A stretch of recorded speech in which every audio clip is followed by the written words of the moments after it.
Bismillahirrahmanirrahim.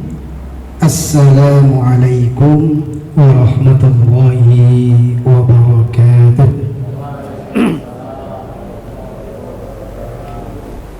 Alhamdulillah, alhamdulillahilladzi bi ni'matihi tatimmus shalihat wa bi fadlihi tatanazzalul khairat wal barakat wa bi taufiqihi tatahaqqaqul maqasidu wal ghayat. Ashhadu an la ilaha illallah wa ashhadu anna Muhammadan abduhu wa rasuluh la rasula wa la nabiyya ba'dah. Allahumma salli wa sallim wa barik ala nabiyyina Muhammadin wa ala alihi wa ashabihi ajmain, amma ba'd. Faya ayuhal hadirun, usikum wa nafsi bitaqwallah faqad fazal muttaqun.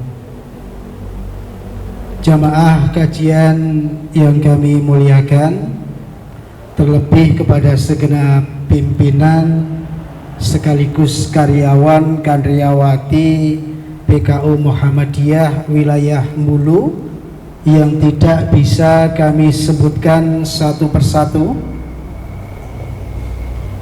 Terlebih dahulu mari kita senantiasa panjatkan puji dan syukur kita kehadirat Allah Subhanahu wa ta'ala, sehingga pada kesempatan kali ini kita bisa berkumpul bersama, diberikan beribu-ribu kenikmatan sehingga kita bisa hadir dalam kajian ataupun dalam suasana thalabul ilmu.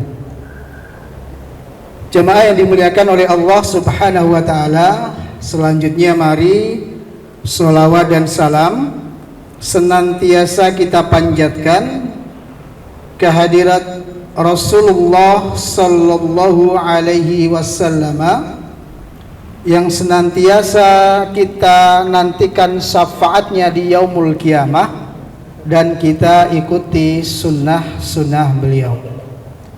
Bapak dan Ibu yang dimuliakan oleh Allah Subhanahu wa ta'ala, sebelumnya pada kesempatan kali ini alhamdulillahirabbil alamin kami bisa bersilaturahmi, bisa berjumpa dengan Bapak dan Ibu sekalian. Ini adalah sesuatu yang sangat membahagiakan buat kami, sehingga pada kesempatan hari ini kita bisa bertemu, ya. Karena beberapa hari lalu Bapak Warsidi menghubungi kami untuk bisa kita bersama-sama belajar bersama di masjid ini, dan ini kebetulan adalah kajian karyawan wilayah Mulu. Kami terakhir itu di Temanggung, di Cekelan, Mas Fauzi napa sinten nggih niku wilayah Temanggung, Tembara kalau nggak salah ngaten nggih. Nggih. Alhamdulillahirabbil alamin, Bapak dan Ibu yang dimuliakan oleh Allah Subhanahu wa taala, siang hari ini waktu yang paling enak sebenarnya untuk kita itu adalah waktu istirahat. Nggih napa mboten? Nggih. Biasa jam sekian selesai tugas, selesai pekerjaan, paling enak niku leyeh-leyeh gitu, kundur, Bapak dan Ibu kundur sampai rumah, kemudian istirahat, itu paling enak, paling nyaman. Tetapi Masya Allah ini adalah luar biasa, sehingga di waktu siang yang paling enak waktunya kita istirahat ini, Bapak dan Ibu meluangkan sedikit waktu untuk kita bisa belajar bersama.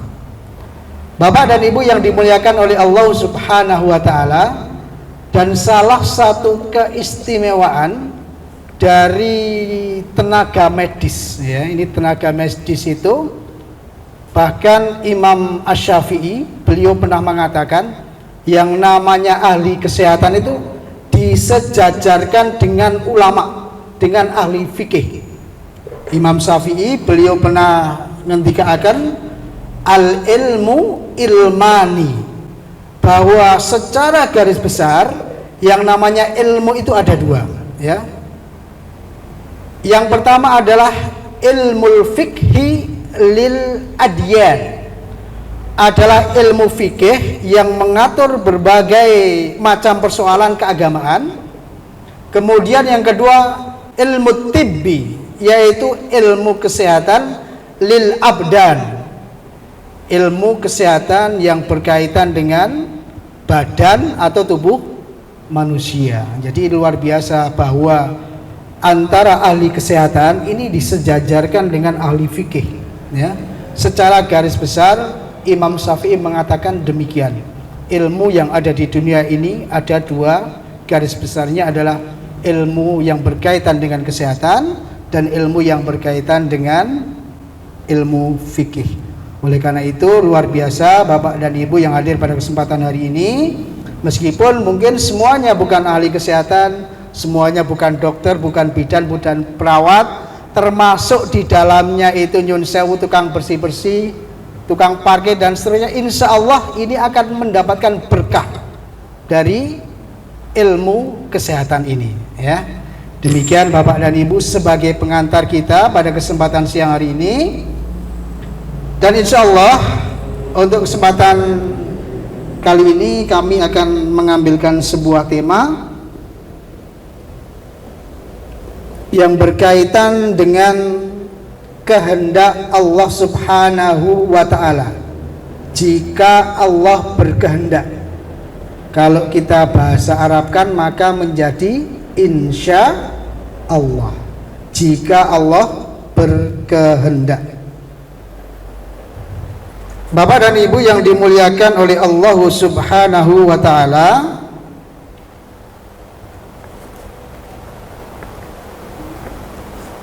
pada kesempatan yang berbahagia siang hari ini waktunya juga tentunya waktu yang sangat singkat, ya.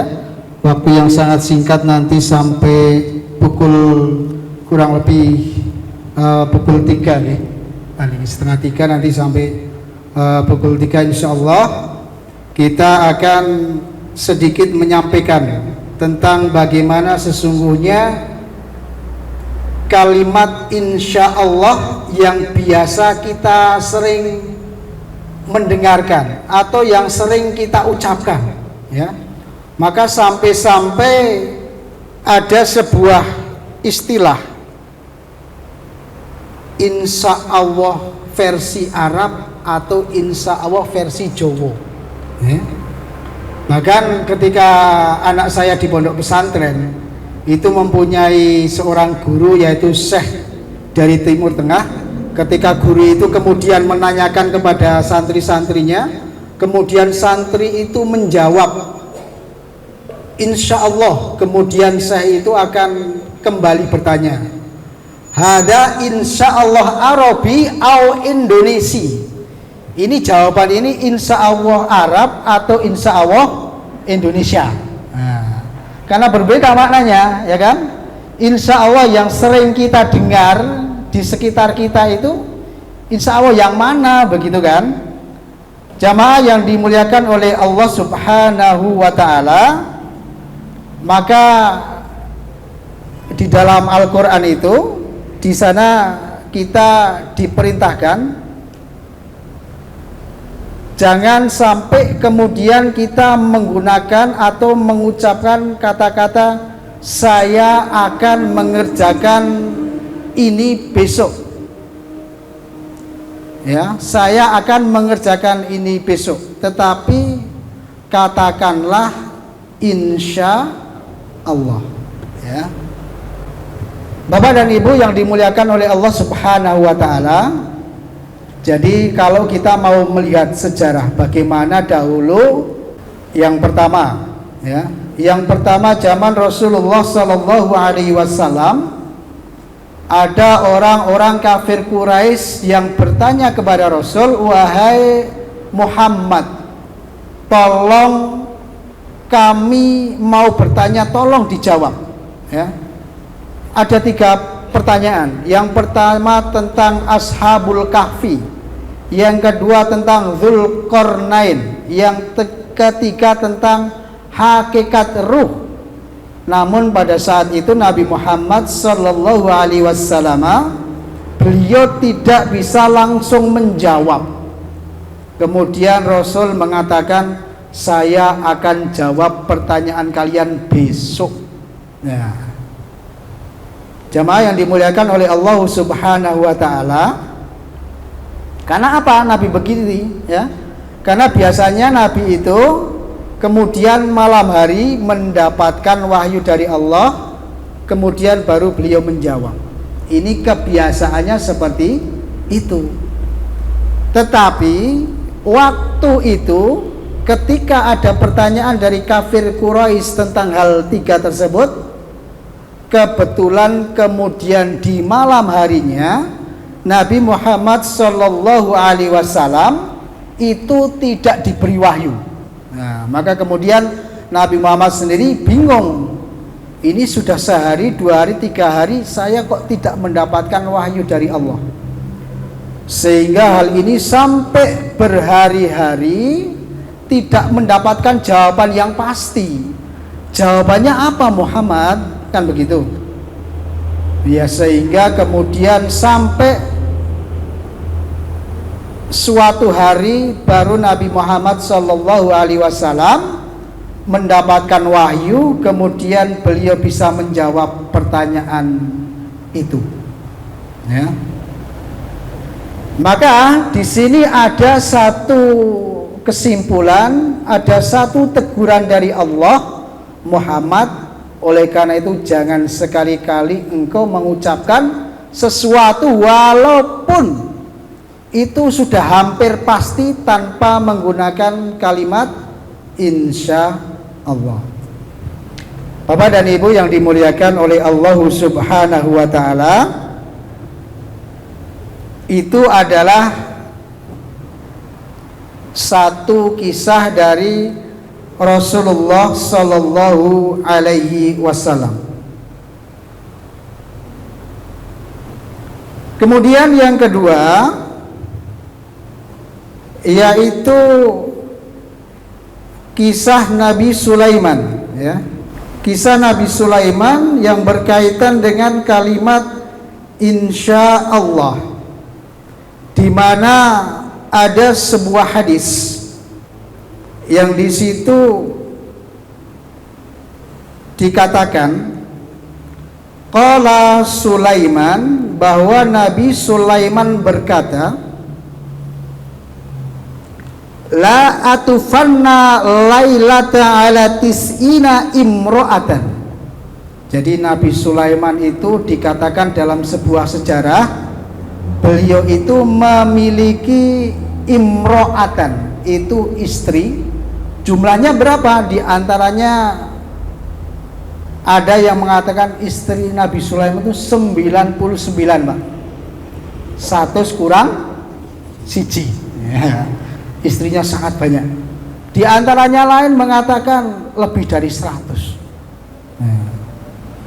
Ada, kalau tadi 100 kurang 1, kalau bapaknya kebalikan 1 ya. Nah, ini 100 kurang 1. Di antaranya ada yang mengatakan 90 istri, sebagaimana dalam hadis ini. Ya.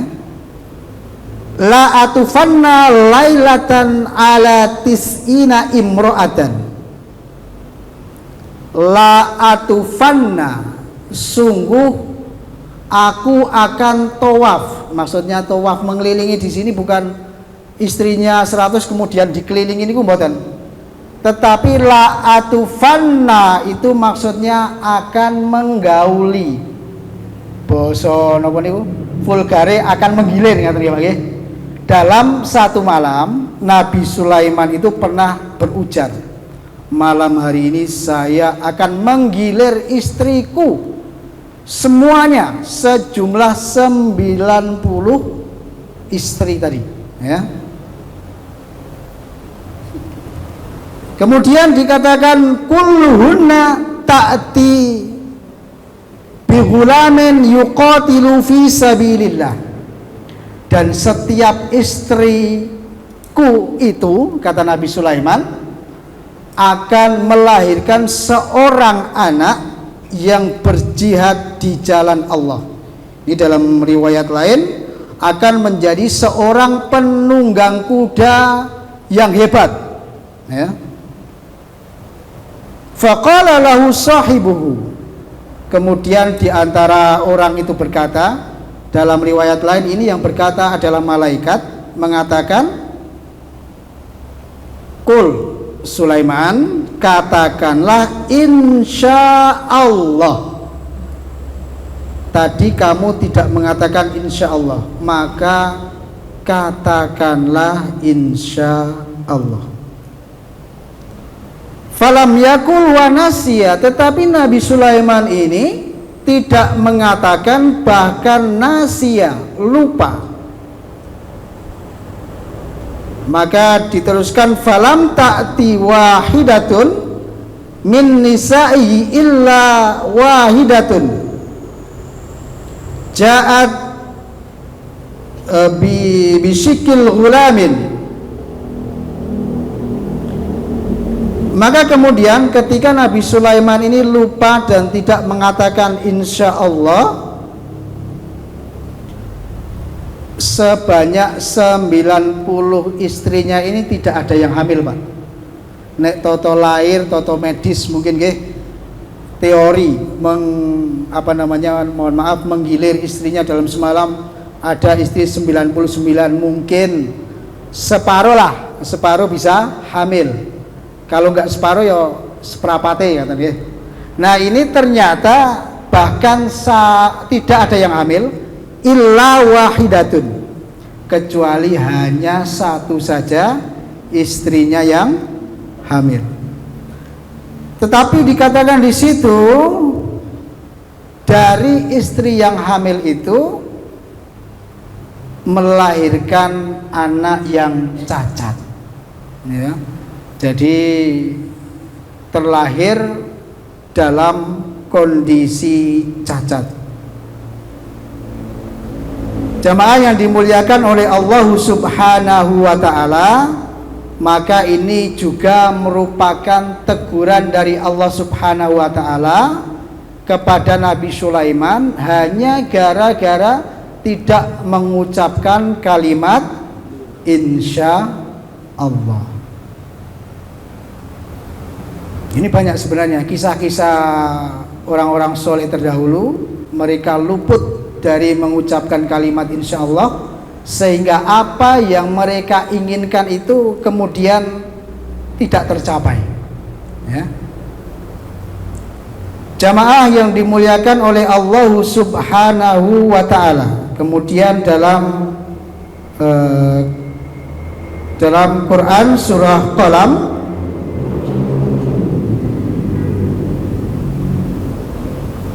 ayat yang ke-17, sebentar. Ya. Ada satu kisah. Kisah ini kalau tidak salah adalah di daerah negeri Yaman, di suatu daerah yang dekat dengan Sanaa Yaman.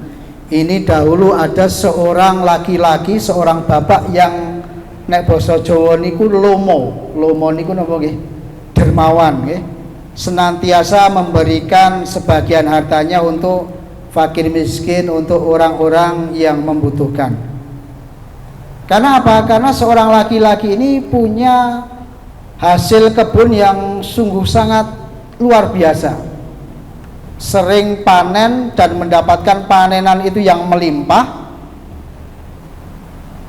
Dan salah satu rahasianya adalah dia senantiasa memberikan hasil panennya untuk orang-orang yang membutuhkan. Akan tetapi jamaah yang dimuliakan oleh Allah Subhanahu wa ta'ala, bahwa ketika seorang laki-laki tadi kemudian mempunyai anak keturunan, dan suatu ketika orang tadi sepuh tua dan akhirnya meninggal, yang mewarisi kebun-kebunnya ini adalah anak-anak mereka. Nah, ternyata kebiasaan sebagai orang dermawan yang dilakukan oleh bapaknya itu tidak terwarisi ke anaknya. Cenderung anak-anak mereka itu sombong, ya. Mereka mengatakan bahwa hasil panen kita yang banyak ini adalah karena jerih payah kita. Kan begitu. Tidak ada rasa bersyukur kepada Allah Subhanahu wa ta'ala.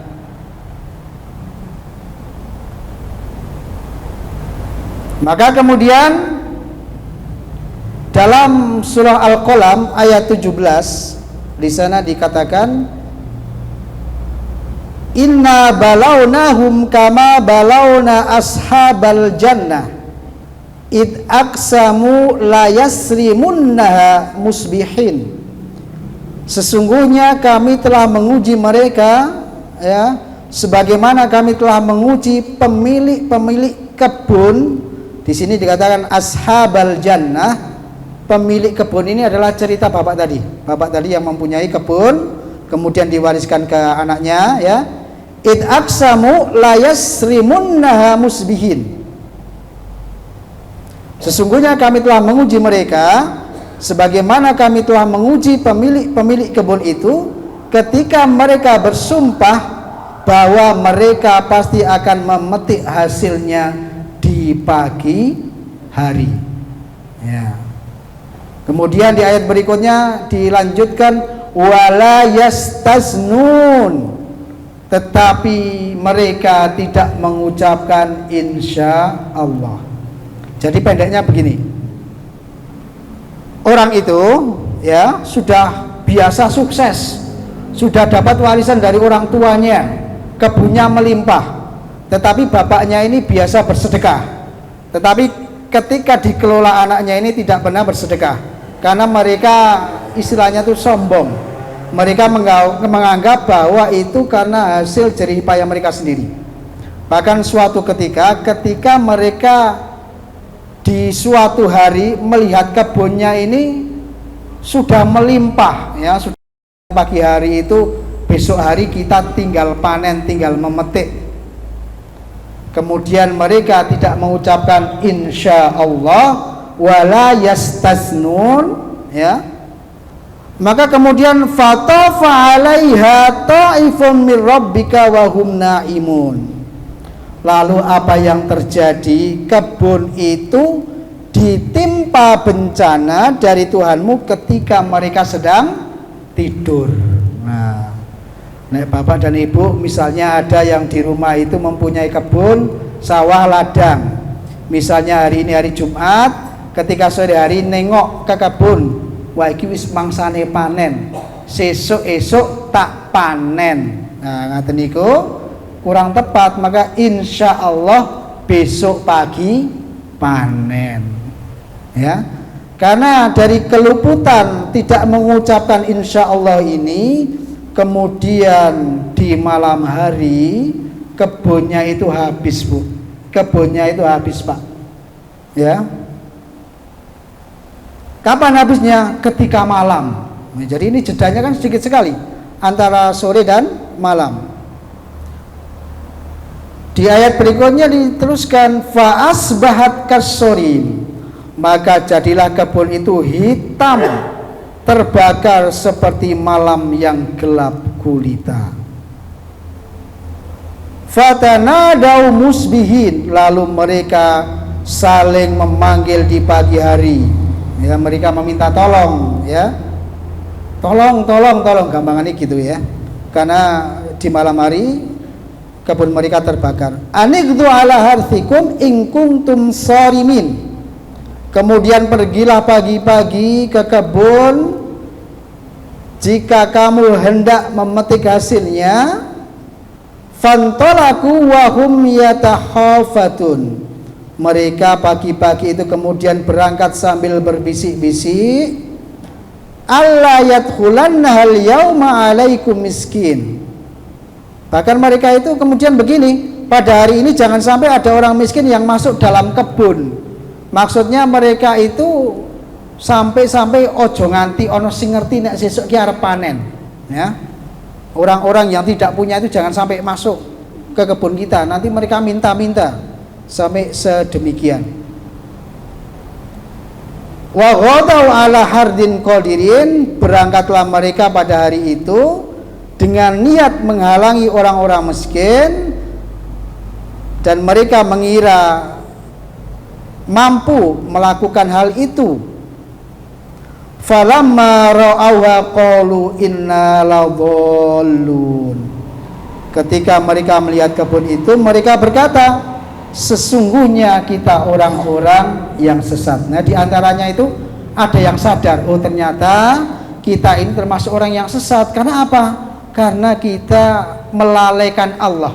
Dari setiap apa yang kita hasilkan, dari setiap apa yang kita kerjakan, di situ pasti ada kehendak Allah Subhanahu wa ta'ala.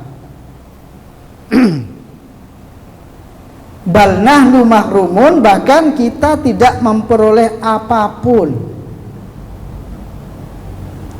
Qala ausatuhum alam aqul lakum laula tusabbihun. Kemudian di antara mereka itu ada orang-orang yang masih sadar, orang-orang bijak. Mereka berkata, bukankah aku telah mengatakan kepadamu, hendaklah kamu bertasbih dengan memuji Allah. Qalu subhana rabbina inna kunna zalimin. Mereka mengucapkan, maha suci Allah, sungguh kami orang-orang yang zalim. Ya, Bapak dan Ibu yang dimuliakan oleh Allah Subhanahu wa ta'ala, paling tidak pada kesempatan kali ini kita bisa mengambil 3 ibrah, 3 kisah yang berkaitan dengan orang-orang yang lalai mengucapkan insya Allah. Yang pertama adalah kisah Rasulullah Shallallahu Alaihi Wasallam ketika ditanya oleh orang kafir Quraisy. Yang kedua kisah Nabi Sulaiman. Yang ketiga kisah orang dermawan di daerah Yaman, yang kemudian keturunannya itu mereka tidak dermawan dan mereka tidak mengucapkan insya Allah, yang seharusnya toto lahir kudune panen, tetapi kemudian Allah berkehendak lain. Jamaah yang dimuliakan oleh Allah Subhanahu wa ta'ala, maka sekali lagi ketika kita pengen melakukan sesuatu, bahkan itu toto lahir misalnya benar-benar ini sudah 99%, misalnya ngaten, besok hari saya akan menyelenggarakan resepsi pernikahan, semuanya sudah siap, sudah ready, sudah fix, maka kita sisipkan insya Allah. Dengan demikian insya Allah Allah akan memberikan pertolongan kepada kita, ya. Jamaah yang dimuliakan oleh Allah Subhanahu wa ta'ala. Namun kemudian sebaliknya juga, jangan kemudian kita istilahnya ini apa nggih? Basa-basi, ya. Basa-basi memudahkan kalimat insya Allah ini dengan tujuan kita menghindar, dengan tujuan kita tidak akan hadir misalnya kan. Kemudian kita menggunakan kalimat insya Allah, Mas besok hadir ya di tempat saya ya, ayo insya Allah ya. Nah, ini berapa persen kira-kira gitu. Jadi Bapak dan Ibu yang dimuliakan oleh Allah Subhanahu wa ta'ala, kesimpulannya ada 2 ya. Yang pertama, ketika kita mau mengerjakan sesuatu itu kira-kira sudah 99%, tetap saja kita menggunakan kalimat insya Allah. Kemudian yang kedua, seandainya kita pengen melakukan sesuatu yang itu belum jelas, ya, tidak usah kemudian kita menyisipkan insya Allah untuk kemudian basa-basi. Misalnya apa namanya, memang tidak bisa ya, bilang saja jujur, kadosnya kok mboten saged, atau mungkin dengan kalimat lain, ya mudah-mudahan Allah mudahkan, Allah mudahkan kapan-kapan saya bisa hadir dan seterusnya, ya, sehingga kemudian tidak bermudah-mudah untuk menggunakan kalimat insya Allah. Bapak dan Ibu yang dimuliakan oleh Allah Subhanahu wa ta'ala, Masih ada sedikit waktu. Nah, kemudian berkaitan dengan sebuah kalimat, ketika kemudian kita itu kemudian melakukan sesuatu, tetapi hal itu sudah terjadi, sudah lewat, ya, kita tidak menggunakan kalimat insya Allah, tetapi menggunakan kalimat qadarullah. Qadarullah wa ma syaa fa'ala, ya. Jadi misalnya Bapak dan Ibu mendapatkan undangan kegiatan dan seterusnya, kemudian ada temannya melehke, Mas, Pak, kalau wingi kok mboten rawuh. Kemudian kita bisa mengucapkan mohon maaf, saya tidak bisa hadir. Qadarullah, kalau pendeknya begitu ya, kalau panjang qadarullah wa ma syaa fa'ala. Qadarullah, takdir Allah, kemarin saya mendapatkan undangan lain sehingga saya tidak bisa hadir. Nah, ini kalau sudah lewat. Namun kadang-kadang begini, ini saya kira ini kurang tepat ya. Misalnya begini,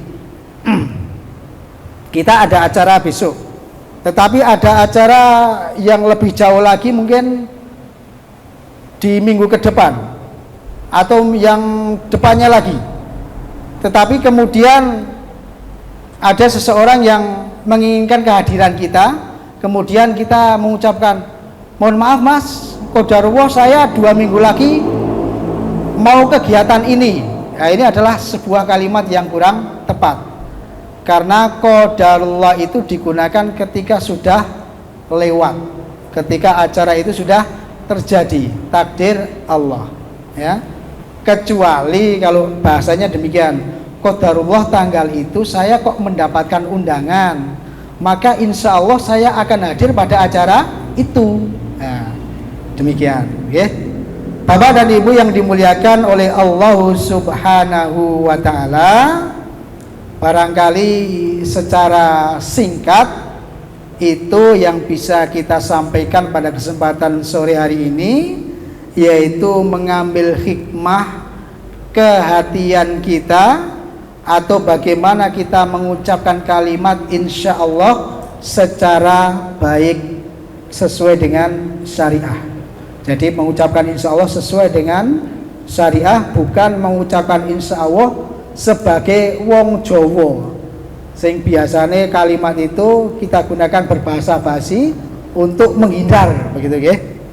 Dan mudah-mudahan pada kesempatan sore hari ini kegiatan kita, pertemuan kita dimuliakan oleh Allah Subhanahu wa Ta'ala, yang mana mudah-mudahan kehadiran kita itu kalau kita niatkan beberapa poin, insya Allah kita akan mendapatkan pahala yang lebih. Yang pertama, kehadiran kita niatkan sebagai wahana silaturahim, silaturahmi, untuk saling mempererat hubungan di antara kita. Kemudian yang kedua, kehadiran kita ini kita niatkan dengan tolabul ilmi, yaitu belajar, ya, sehingga dengan belajar ini insya Allah kita akan mendapatkan keutamaannya juga, ya. Jadi Rasul mengatakan, man salaka thoriqan yaltamisu bihi ilman sahalallahu lahu bihi thoriqan ilal jannah. Barang siapa yang berjalan untuk menuju ke majelis ilmu, ya, maksudnya begitu kurang lebih, maka akan Allah mudahkan jalan menuju ke surga. Di sini ada kalimat yaltamisu, kata ulama itu adalah meraba-raba, ya. Yaltamisu rajulun syai'an, seseorang meraba-raba sesuatu. Nek meraba-raba niku bahasa Jawa nene apa? Ya, gerayang-gerayang. Gerayang-gerayang, meraba-raba, merangkai-rangkai sesuatu yang tidak jelas, yang belum tentu kita mendapatkan itu. Belum jelas saja ini akan sudah diberi pahala, ya kan? Jadi siang hari ada di sini, meskipun ilmunya itu tidak kita dapatkan, hanya sekedar layah-layah ngantuk, mboten apa-apa, Pak. Ini sudah mendapatkan pahala menuntut ilmu. Apalagi nek ilmu itu kemudian merasuk, Salah satu contoh di malam hari ibu-ibu sedang menjahit manual dengan jarum ya, tiba-tiba jarumnya itu jatuh, lampunya mati, kemudian gerayang-gerayang, dome ini nanti mau ya, belum tentu yang kita cari itu kita dapatkan ya. Gambarannya menuntut ilmu itu seperti itu, belum tentu kemudian kita hadir kita mendapatkan ilmu ya, itu saja insya Allah akan mendapatkan pahala dari Allah Subhanahu wa Ta'ala. Apalagi kemudian kita mampu menyerap dan kemudian kita bisa mengamalkan. Yang ketiga, dan kita juga niatkan ya, mudah-mudahan kita mendapatkan pahala, yaitu menunggu datangnya waktu sholat.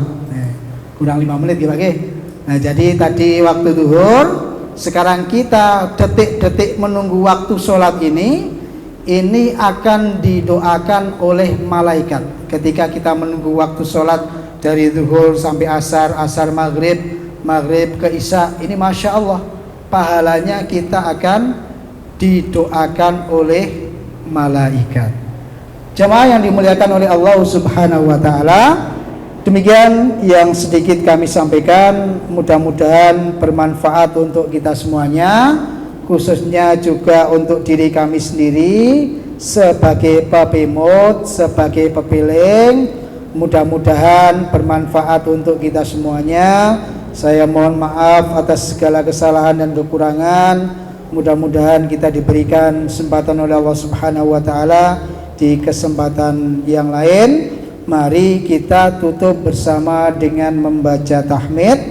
Alhamdulillahi Rabbil Alamin. Kita tutup dengan doa kafrah majlis. Subhanakallahumma wa bihamdika asyhadu an la ilaha illa anta astaghfiruka wa atubu ilaik. Wa akhiru da'wana alhamdulillahi Rabbil Alamin. Wassalamualaikum warahmatullahi wabarakatuh.